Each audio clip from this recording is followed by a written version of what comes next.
Hi guys, today I'm going to be talking about the four-legged staff.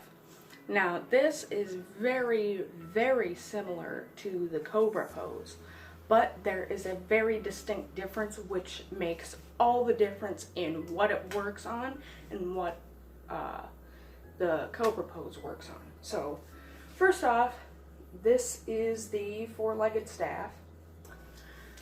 Your hands have to be at a 40-degree angle, and your palms should actually be on the ground. Your arms should look just like this. Should be almost like a square.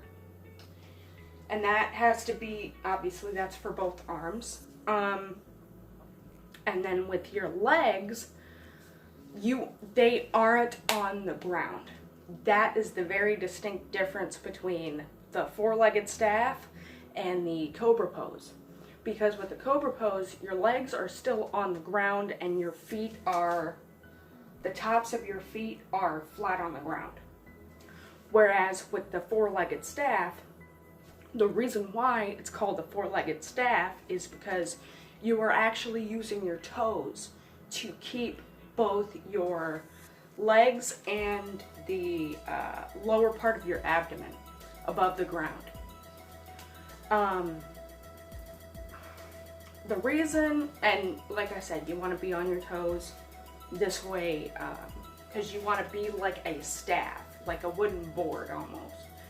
You should just be like a board, and the only reason that it's called a four-legged staff is because you're still using your feet and hands to hoist yourself up, but you're acting as if you are a board.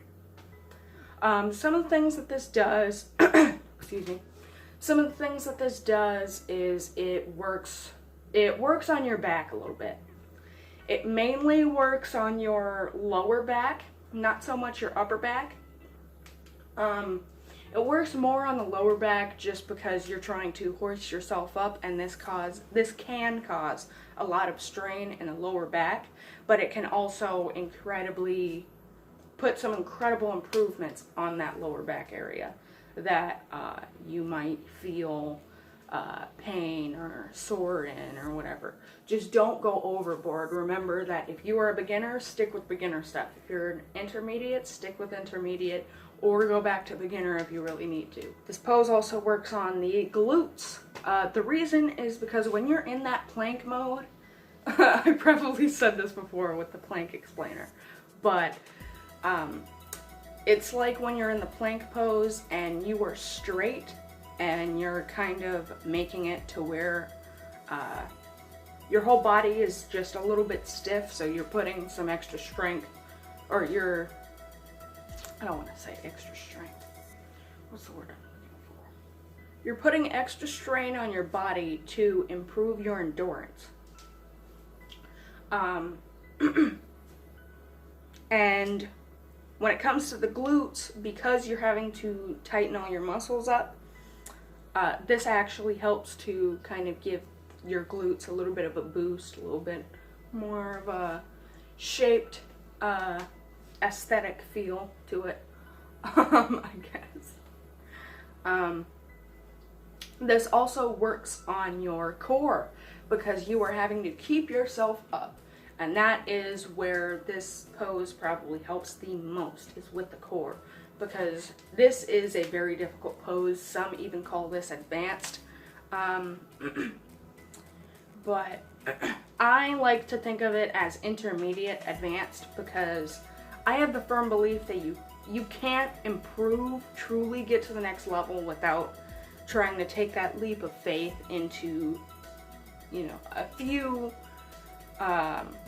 more advanced poses than what you should be doing. Like, for example, if you are an intermediate, look at intermediate advanced stuff. Or if you're a beginner, look at beginner intermediate stuff.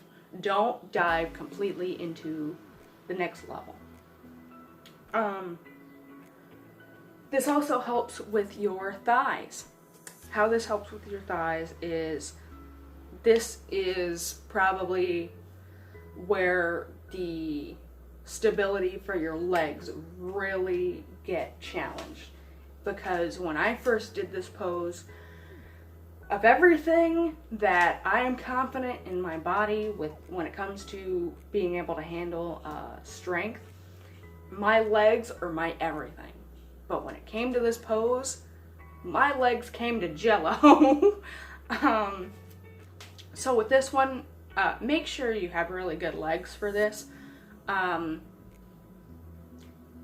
It causes strain in the legs because it is kind of difficult to keep your legs up and not, you know, keep yourself on your toes and rather on your legs rather than on your legs. Because this one is actually, like I said, it's very strenuous. This is more intermediate advanced type stuff. And if you're just starting in the intermediate field, wait. But this also works, like I said, this works on the lower back, so this does work on the posture. Just from everything that I've said, I don't think I have to explain that this is a stability challenger. Because like I said, my legs went to freaking jello. But yeah, so it works on posture, stability, glutes, abs. It works on the inner thighs. And whatever else is on there. Hope you guys liked it. See you guys in the next one.